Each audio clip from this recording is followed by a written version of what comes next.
ప్రభు అయిన యేసుక్రీస్తు నామంలో మీ అందరికీ కూడా సాయంకాల శుభములు తెలియజేస్తాము. దేవుని వాక్యంలో ఈ యొక్క సంఖ్యాకాండం 28లో ఉన్నటువంటి మాటలు మనకి చూద్దాము. ఒక మాట 19వ వచనాన్ని చూద్దాం. మనకి 18 దాకా ఇచ్చారు. అయితే యెహోవాకు దహన బలిగా మీరు 2 కోడె దూడలను, ఒక పొట్టేలును, ఏడాది 7 మగ గొర్రె పిల్లలను అర్పించవలెనని ఇశ్రాయేలీయులకు దేవుడు ఒక నిబంధన ఏర్పాటు చేశారు. ఆ రీతిగానే దేవుని వాక్యంలో మనం చూసినటువంటి 24వ వచనాన్ని 37వ అధ్యాయం 24వ వచనంలో యెహోవా అతని చెయ్యి పట్టుకొని ఉన్నాడు కనుక అతడు నేలను పడినను లేవలేక ఉండడు. ఈ మాట మనకు అర్థం. దేవుడు మనం చేయి పట్టుకుంటే పడిపోయినా లేకుండా ఉన్నాం. అలాగే ఇక మంచి మాట అక్కడికి వెళ్ళిన మాటను చూస్తున్నాము. చూడండి ఒకసారి మనం 30వ మాట ఒక మాట ధ్యానం చేద్దాం. యేసు ఆ చిరక పుచ్చుకొని సమాప్తమైనదని చెప్పి తల వంచి ఆత్మను అప్పగించు. తల వంచి ఆత్మను అప్పగించు. తల వంచి ఆత్మను అప్పగించని దినాంశం కనుక దేవుని బిడ్డలారా, ఉత్తరవాదము అని మనకి వాక్యానికి టైటిల్గా ఇచ్చారు. ఈ వాక్యానికి టైటిల్గా ఉత్తరవాదము అంటే చక్కని మాట అన్నమాట. ఇది అంటే ఉత్తరవాది జవాబుదారిగా ఉంటాడు. చూడండి, జవాబుదారి అంటారు. అంటే ఉత్తరవాది జవాబుదారి. డబ్బులు ఏదైనా వచ్చిందనుకోండి, ఆ అమ్మ తరపున జవాబుదారిగా వచ్చేవా, నువ్వు ఉత్తరవాదిగా వచ్చావా అని చెప్తారు. అతని తరపున ఇలా వచ్చావా అందరూ అయిపోయారు పాపం, ఈ అమ్మ ఉంది ఇంకా ఇంతకాడు ఉన్నాడు అని అంటారు కదా. అలాగే ఉత్తరవాదము, వాది అంటే జవాబుదారిగా ఉండేవాడు. వాదము,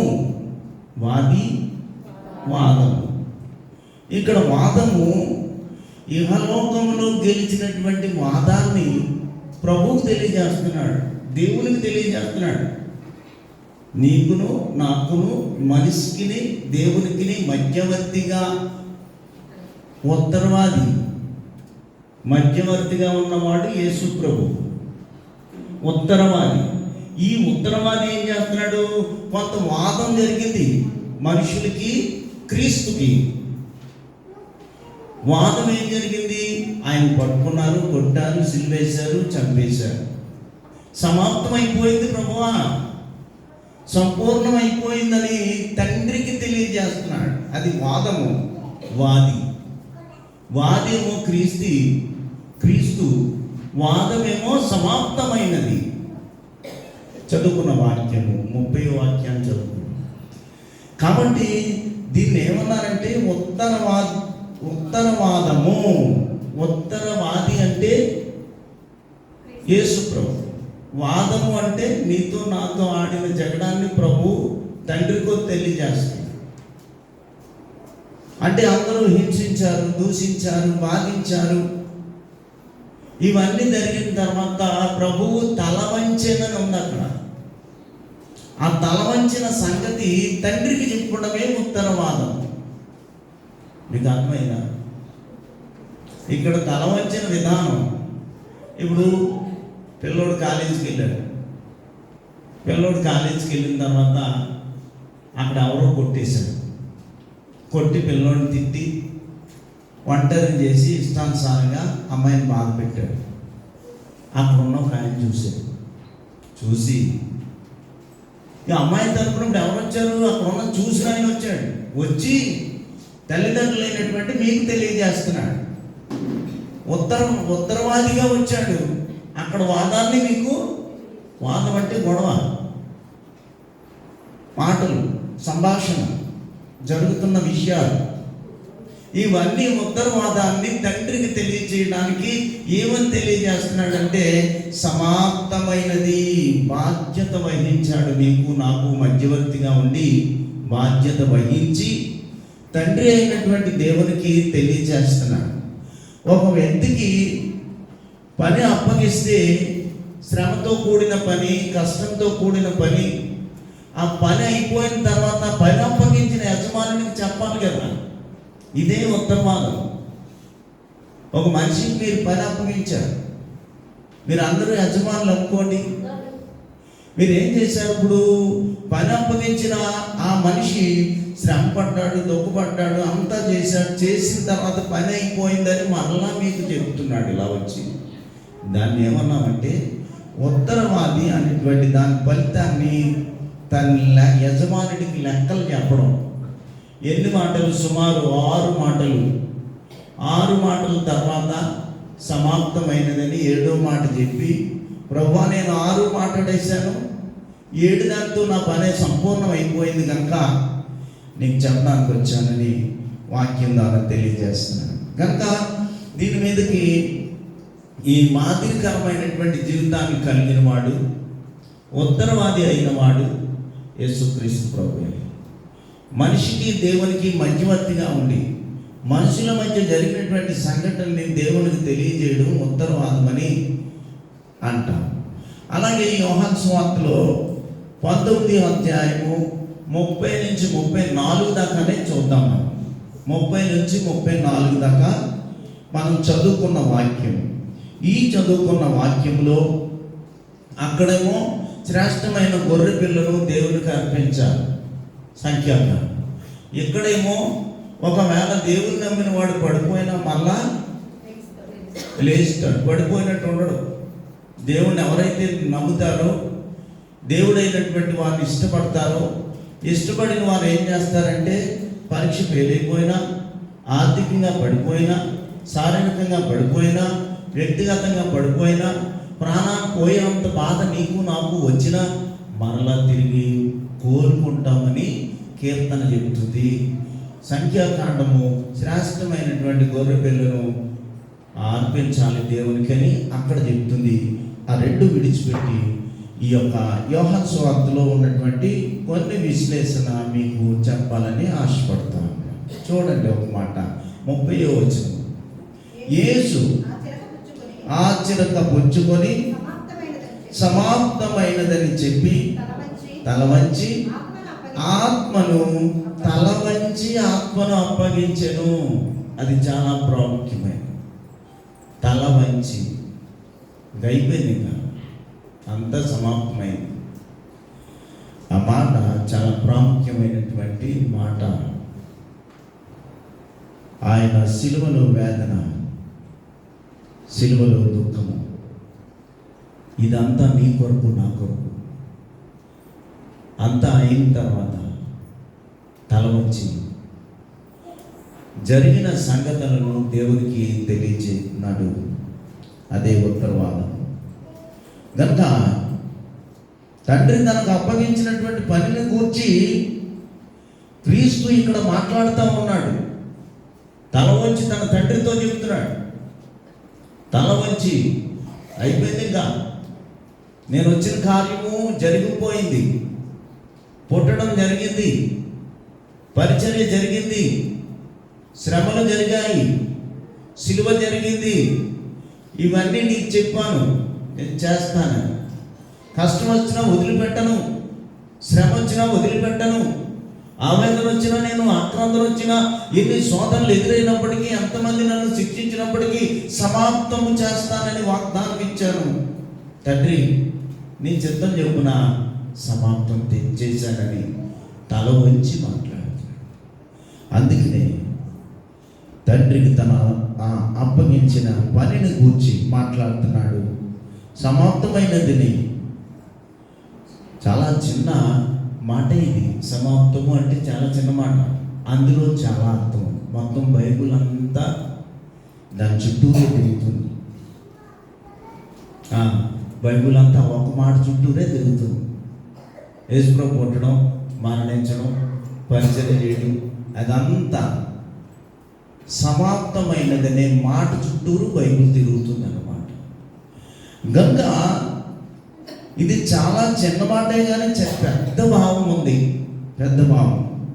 యోహాను సువార్తలో 4వ అధ్యాయం 34వ వచనంలో యేసు వారిని చూచి నన్ను పంపిన చిత్తము నెరవేర్చుటయు ఆయన పని తుదిముట్టించుటయు. చూసారా, ఏం తిన్నావు ప్రభు అని శిష్యులు అడిగారు. ఏం తిన్నావు ప్రభు, ఏమైనా తిన్నావా అని అడిగినప్పుడు ప్రభు చెప్తున్నాడు ఏంటంటే దేవుని పని నెరవేర్చుటయే. 3 చోట్ల ఉన్నది సమాప్తమైనదని, 3 చోట్ల. ఒకటి ఇక్కడ, అది ఏమిటి అంటే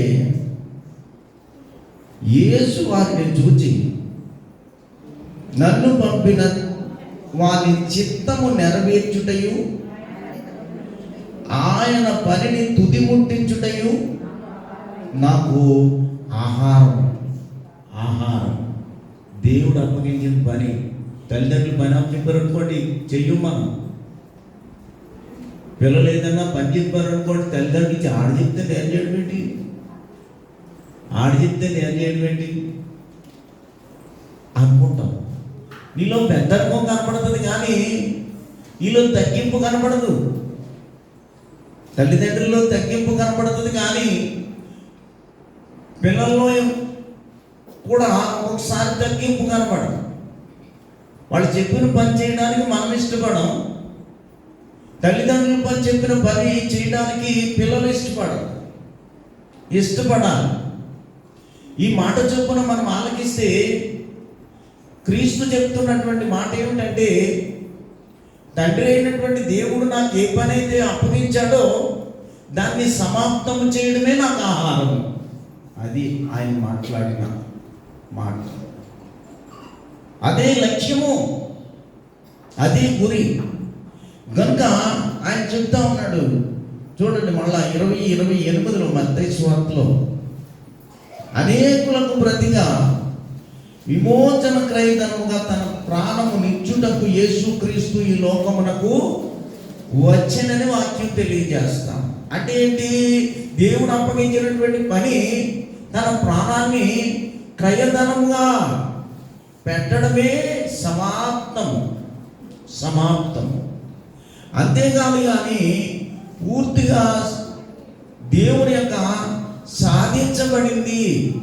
చూడండి, చేసినటువంటి పని అయిపోయిన తర్వాత యజమానుడికి చెప్పడం. యజమానుడికి ఏమని చెప్పాలి? ఇక్కడ పని అయిపోయింది ప్రభువా, ఈ పని అయింది, నేను వచ్చినటువంటి కార్యాన్ని నెరవేర్చాను, ఈ నెరవేర్చినటువంటి పనిని నేను నిర్వహించాను, సాధించాను. ఈ భూలోకానికి వచ్చినటువంటి కార్యాన్ని ఒకటి సాధించాను, రెండోది నిర్వహించాను, ఇది సమాప్తమైనది అని చెప్పడానికి యేసుక్రీస్తు ప్రభు తండ్రి దగ్గర సమాప్తమైనదని తెలియచేస్తా ఉన్నాడు. అదే రీతిగా ఒక సేవకునికి కానీ చూడండి, ఒకడికి 5 నాణ్యాలు ఇచ్చాము, 4 నాణ్యాలు ఇచ్చాము, 1 నాణ్యం ఇచ్చాము. 5 నాణ్యాలు ఇచ్చిన వాడు ఏం చేశాడు? 2 దాన్ని డబల్ చేశాడు, అంటే 10 చేశాడు. 2 ఇచ్చినవాడు ఏం చేశాడు? 4 చేశాడు. 1 ఇచ్చినవాడు ఏం చేశాడు? భూమిలో పాతి పెట్టాడు. అంటే యజమానుడు 10 ఇచ్చినప్పుడు యజమానుడు పని ఈయన ఏం చేశాడు? నెరవేర్చాడు. కాబట్టి ధైర్యంగా నిలబడ్డాడు. రెండో వాడు 2 ఇచ్చినప్పుడు 4 చేశాడు, ధైర్యంగా నిలబడ్డాడు. యజమానుడా, ఇక్కడ మాట్లాడుతున్నాడు, యజమానుడా నీవు అప్పగించిన పనిని నేను నెరవేర్చితినని ఆ పనివాడు చెప్పినట్లుగా ప్రభు సమాప్తమైనది ఇక భూలోకంలో ఉన్నటువంటి పని నేను పూర్తి చేశాను. కాబట్టి ప్రభువా ఇదిగో నా మాటలు అంగీకరించని తలదించుకొని ఆయన మాట్లాడుతూ ఉన్నాడు. ఒక యాజకుడు ఏం చేస్తాడంటే బలిపీఠం మీదకి వెళ్ళినప్పుడు, ఒక యాజకుడు బలిపీఠం మీదకి వెళ్ళినప్పుడు బలి కొంచెం తగ్గించండి.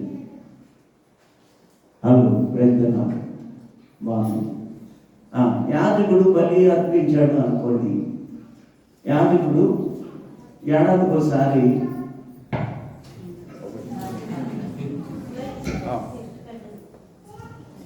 యాజకుడు బలి అర్పించాడు. చూసారు అంత తేడా ఉంది మైకి దీనికి, చాలా తేడా ఉంది.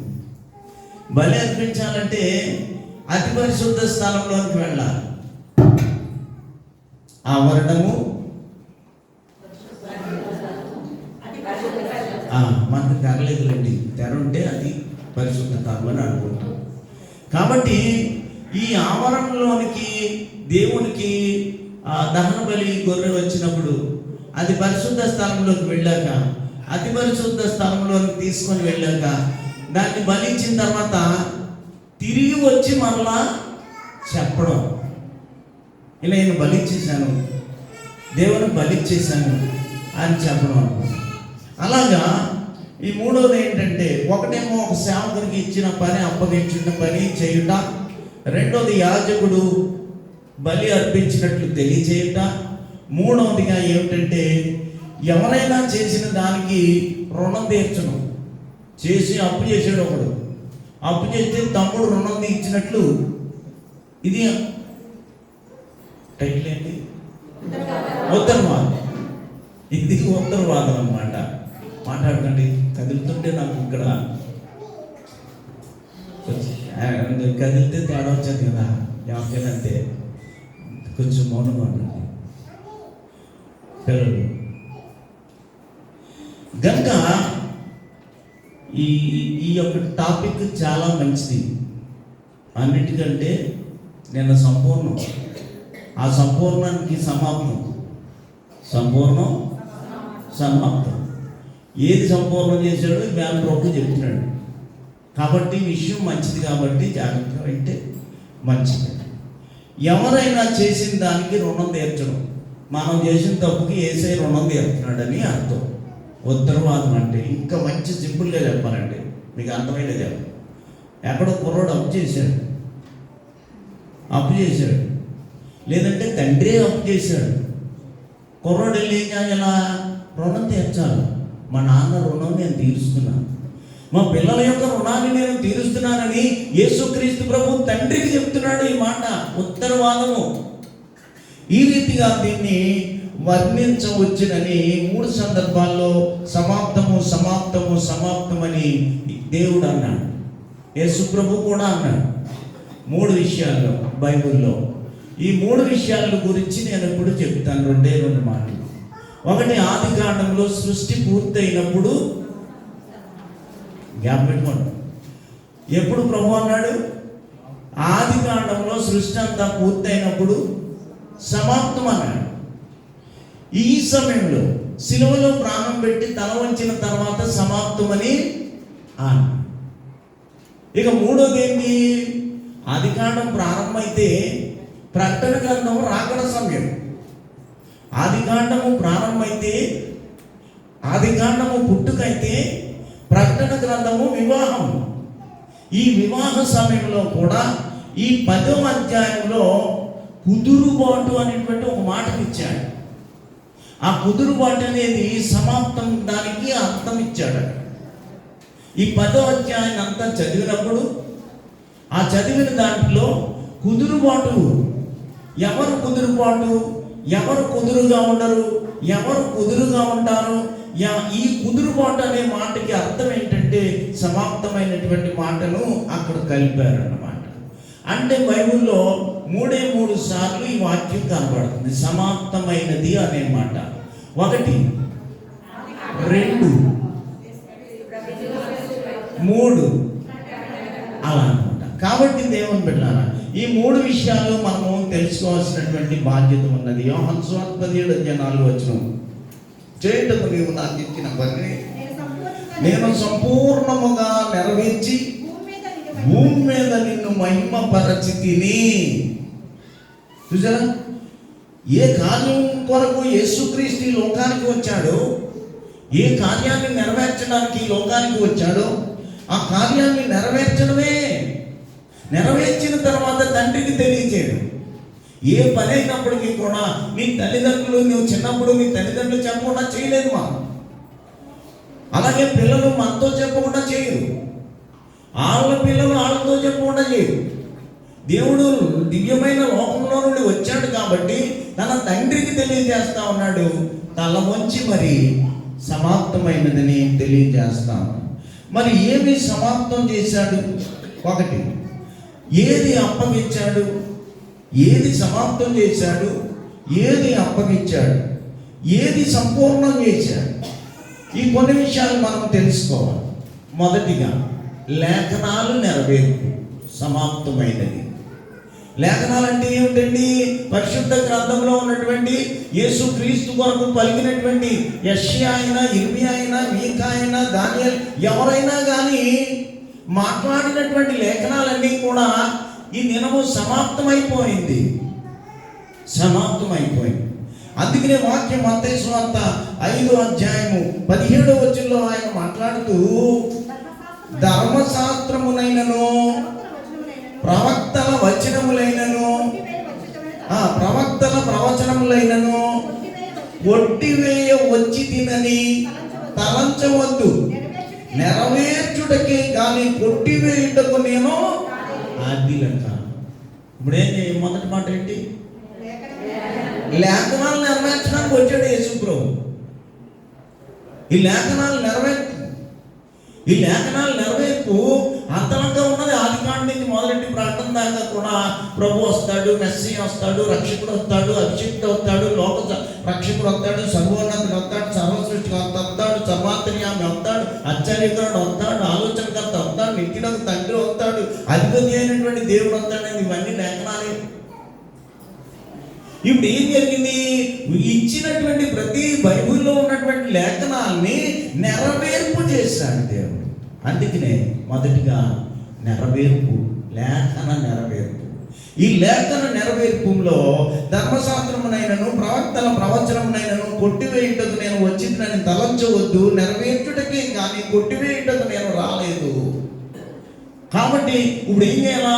ధర్మశాస్త్రంలో ఉన్న మాటలు నెరవేర్చాలా? నెరవేరిపోయి న్యాయాధిపతుల్లో ఉన్నటువంటి లేఖనాలు నెరవేర్చాలి, రాజుల్లో ఉన్న లేఖనాలు నెరవేర్చాలి, ప్రవక్తల్లో ఉన్న లేఖనాలు నెరవేర్చాలి. అక్కడికి ఇవన్నీ నెరవేర్పు చేయడానికి చేసినటువంటి సమయం ఈ రోజు వచ్చింది కనుక ఇప్పుడు ఏమంటున్నాడు? సమాప్తము అయినది అని తలవంచింది. ఇది దినం వాక్యం. ఒకటి లేఖన నెరవేర్పు.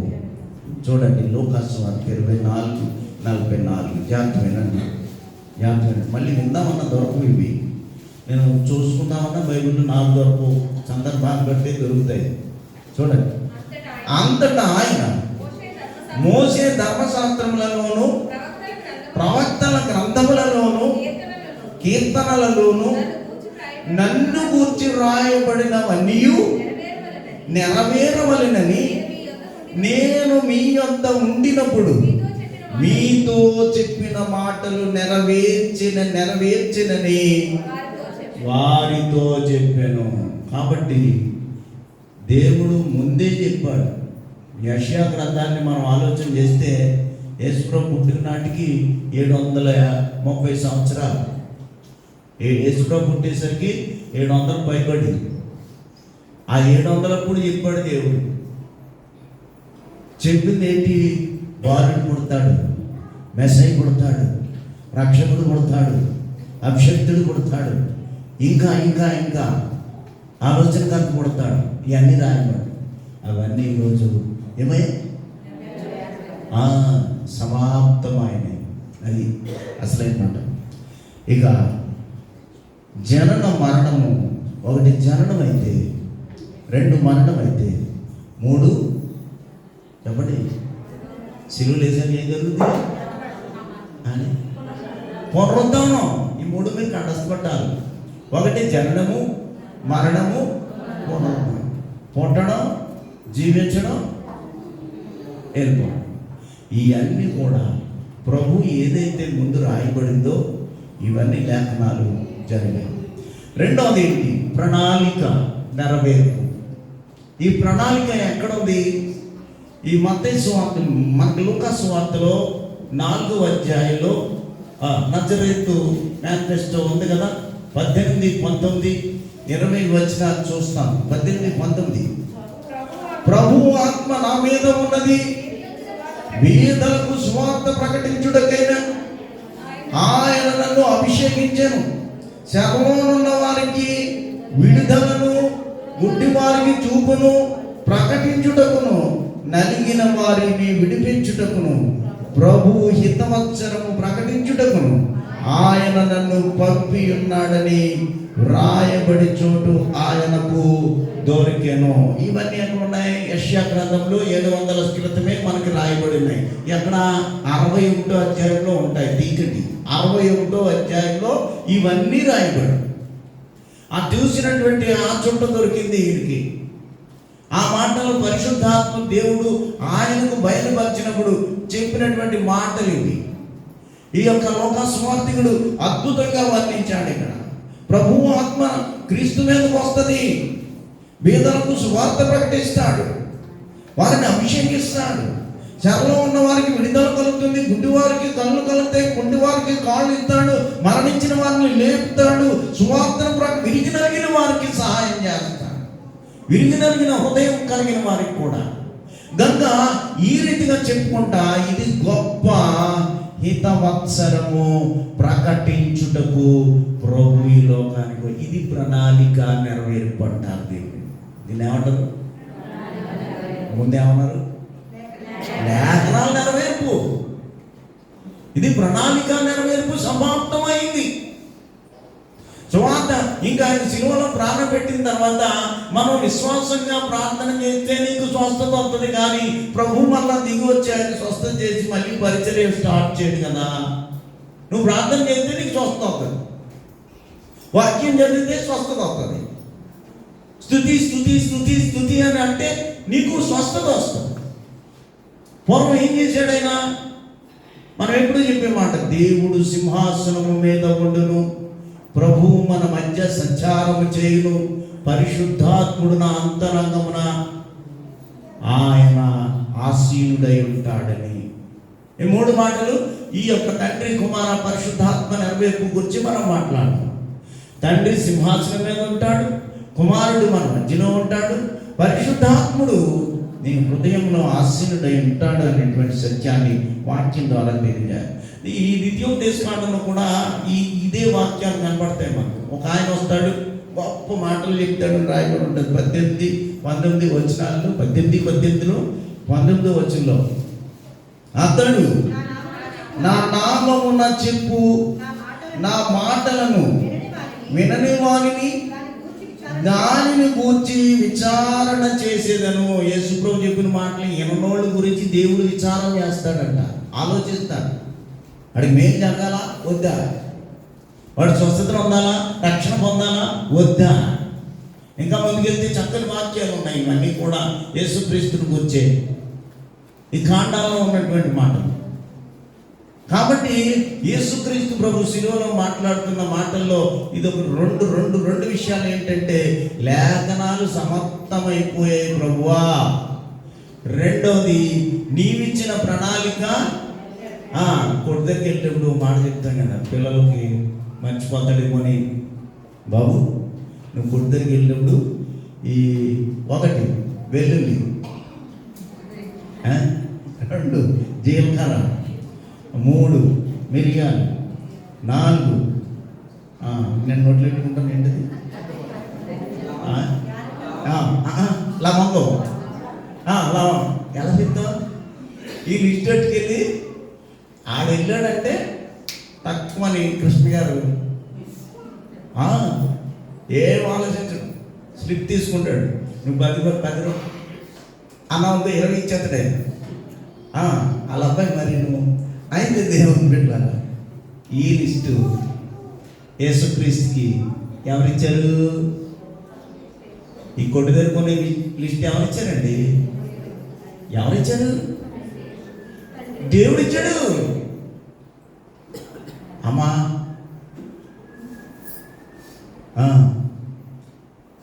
మొదట్లో ఏం చదవండి? 18, 4:18. లోక 4:18 అండి. లోక 18:4 చదవండి. అది ఎవరాత్మ యేసుక్రీస్తు మీదకి వచ్చింది? అది ప్రభు ఒక లిస్ట్ ఇచ్చాడు. ఏంట్లా లిస్టు అంటే పేదలకు సువార్త, అభిషేకించుట, చెరలో ఉన్న వారిని విడుదల, గుడ్డి వారికి చూపు, నలిగిన వారికి విడుదల. ఇంతవత్సరముగా ప్రభువుకి ఇచ్చాడు. అది ఇప్పుడు పిల్లవాడికి ఇచ్చినట్టు అన్నమాట లిస్టు. పిల్లలకి ఇస్తే కొట్టు దగ్గరికి వెళ్ళి కొనుక్కొస్తారు. అలాగే దేవుడు ఏం చేశాడంటే ఈ లిస్ట్ ఇచ్చాడు. వెళ్ళు భూమి మీదకి, వారి పాపం భారాన్ని తొలగించాలంటే, వారిని రక్షణ మార్గంలో నడిపించాలంటే మనం ఈ పని చేయాలని చెప్పి అక్కడ ఇచ్చాడు. మూడవది టైం అయిపోతుంది కనుక కొంచెం వినేద్దాం. రక్షణ కార్యం నెరవేరు. ఒక 19:10 చూడమని చెప్పాలి. అది చూడండి, చూసి చెప్పేస్తే కాదు, చిన్న వాక్యం కూడా. నశించిన దాన్ని వెనక్కి రక్షించడానికి మనుష్య కుమారుడు ఈ లోకానికి రక్షణ కార్యం నెరవేర్చడానికి వచ్చాడండి ప్రభువు. అది కూడా సమాప్తం అయిపోయింది. అప్పుడు అన్నాడు, చెట్టు మీద ఉండి చూస్తున్నాడు ఆయన. అయ్యో, ఈ 11 ఒకలాగే ఉన్నారు. 12 మంది శిష్యులు 11 అంటున్నారేంటి? ఏసయ్య పాస్టర్ గారు అనుకుంటున్నారా మీరు? అనుకోలేదా? అనుకోండి సరే. ఈ జంజయ్య చెట్టు మీద ఉన్నాడు, కింద చూస్తున్నాడు, 11 ఒకలాగా ఉన్నారు. ఎవరో ఈ 11 శిష్యులు యేసు ప్రభుతో కలిపితే అందరూ శిష్యుల్లా కనపడుతున్నారంట. అందరూ ఒకలా ఉన్నారు. అందరికీ గడ్డలు ఉన్నాయి, అందరికీ అంగీలు ఉన్నాయి, అందరికీ మెల్ల ఇది ఉంది, అందరూ ఒకేలా ఉన్నారు మేసాలని. అప్పుడు ఆయన అనుకోడు, ఇంకా నాకు ఈ 13లో ఎవరో యేసయ్య నాకు తెలియదు, ఇంకా నాకు రక్షణ మార్గం లేదు, నేను ఎప్పుడు ఇలాగే ఉండేవాడిలా ఉన్నాను అని దుఃఖంతో ఉన్నాడు. ఏ చెట్టు మీద? మేడి చెట్టు మీద. చూసారా, ఆలోచిస్తున్నాడు.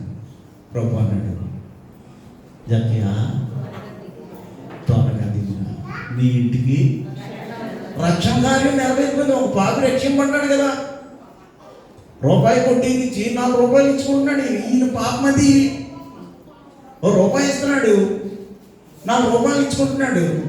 ఆయన పాపమది. ఆ అమ్మ ఉంది, పరిగెట్టిస్తున్నారు, రాళ్లతో కొట్టి పరిగెట్టిస్తున్నారు. కాకి అందుకే ఆలోచించారు, ఆ అమ్మ ఎవరా అమ్మ? పాపాత్మురాలైన స్త్రీ. అలాగే కిడ్స్ అంతా తెచ్చేస్తున్నారు ఫస్ట్ ప్రైజ్. మన వాళ్ళు వెళ్ళి వాళ్ళు వెయ్యక ముందే ప్రశ్న ముందు ఆలోచించేస్తున్నారు. మిగతా చర్చలు ఓడిపోతున్నారు. సరే అని చెప్పి మొత్తం మీద వచ్చింది, రాళ్ళతో కొడుతున్నారు అందరూ. యేసయ్య భూమి మీద రాస్తున్నాడు, ఒక్కొక్కడు పాపం భూమి మీద రాస్తున్నాడు. ఆమె పాపం రాశాడు మొదట, వెనకున్నవాడు పాపం భూమి మీద రాశాడు, అందరినీ తేరి చూశాడు.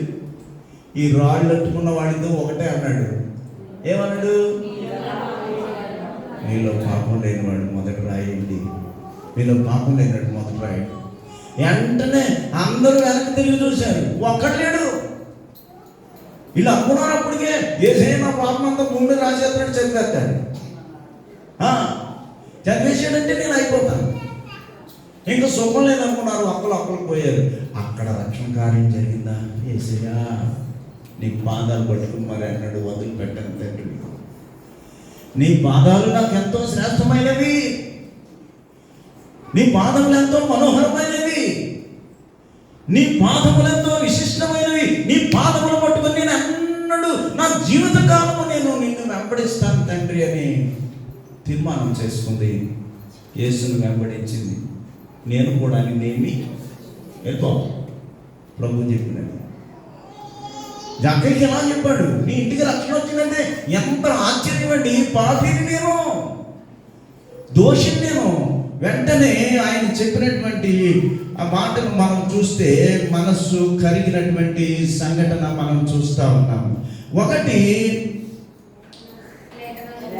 2, 3 రక్షణ అనేది నెరవేరింది. అక్కడ ఇద్దరు చెప్పుకున్నాం, పాపాత్మురాలైన స్త్రీ, జక్కయ్య. ఇంకా చాలామంది ఉన్నారు, మీకు తెలుసు కదా. చూడండి, 10:10 మధ్యలో నేను జీవము, చూడండి, గొర్రెలకు జీవము కలుగుటకును అది సమృద్ధిగా కలుగుటకును నేను వచ్చి తినని మీతో నిశ్చయముగా చెప్పుచున్నాను. ఆయన మనకు జీవాన్ని ఇవ్వడానికి వచ్చాడు, ఆయన మరణించడానికి వచ్చాడు. నీకేమో జీవం ఇచ్చాడు, నాకు జీవం ఇచ్చాడు. ఆయన సిలువలో తల వచ్చాడు.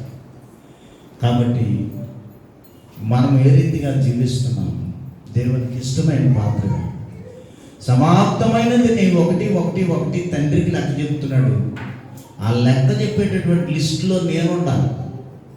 ఆ లెక్క చెప్పేటటువంటి లిస్టులో నువ్వు ఉండాలి, నీ పిల్లలు ఉండాలి, నీ కుటుంబం ఉండాలి, నీ భర్త ఉండాలి, నీ భార్య ఉండాలి, నీ రక్త సంబంధం ఉండాలి, నీ అన్నదమ్ములు ఉండాలి. ఈ లిస్టులో మనం లేకపోతే మన జీవితం వ్యర్థమే.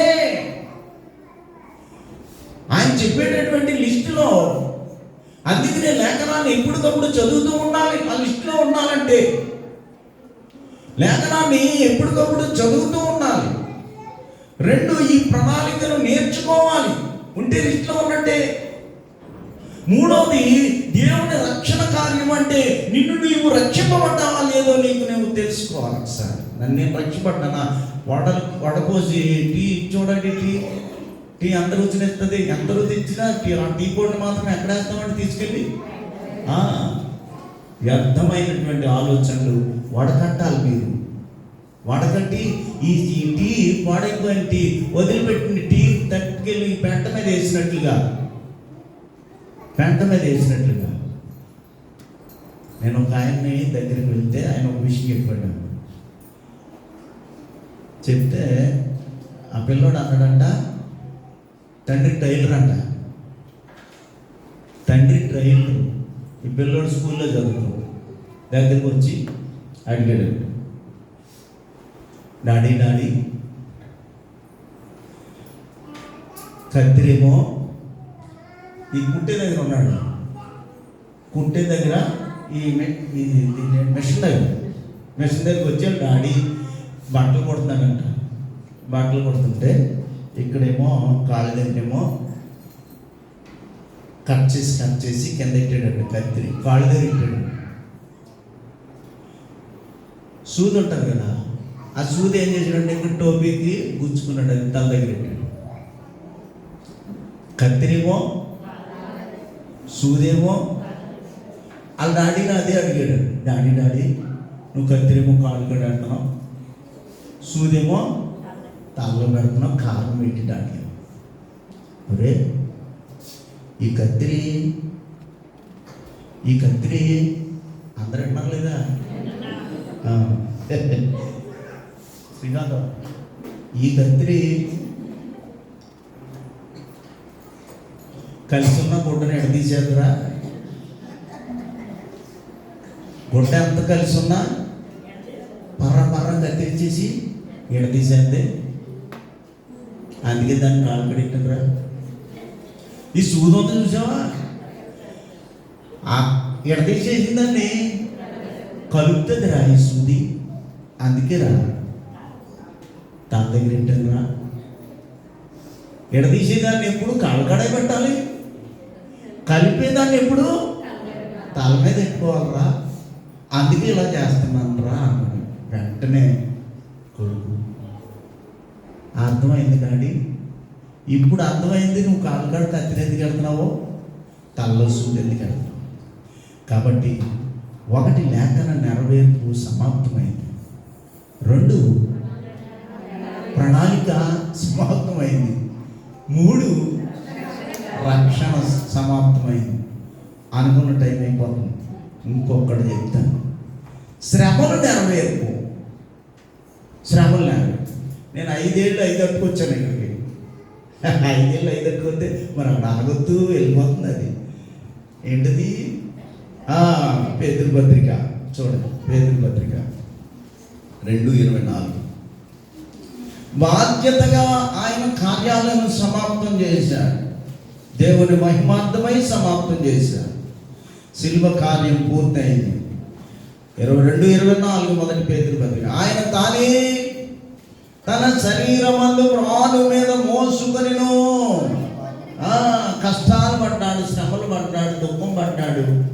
ప్రభు దగ్గర సమాప్తమైందని చెప్పేశాడు. కాబట్టి మనందరం ఎండిపోయి ఉన్నాం. దేవుడు సాతాను ఎడదీసేశాడు కత్తిలాగా. దేవుడిని నిన్ను ఎడదీసేశాడు.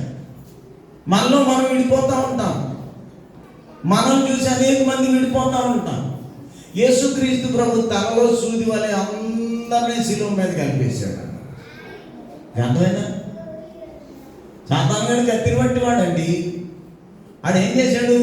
పెద్ద తాళ్ళు తెచ్చిన గుడ్డాడి దగ్గర పడైతే కట్ చేసి వదిలేస్తాడు. కలపాలంటే మా బాగుతనం కూడా కాదు.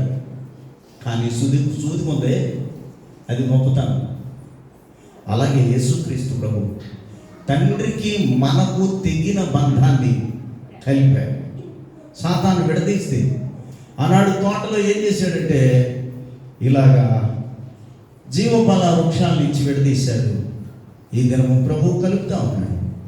1 లేఖన నెరవేర్పు, 2 ప్రణాళిక నెరవేర్పు, 3 రక్షణ నెరవేర్పు, 4 శ్రమల నెరవేర్పు.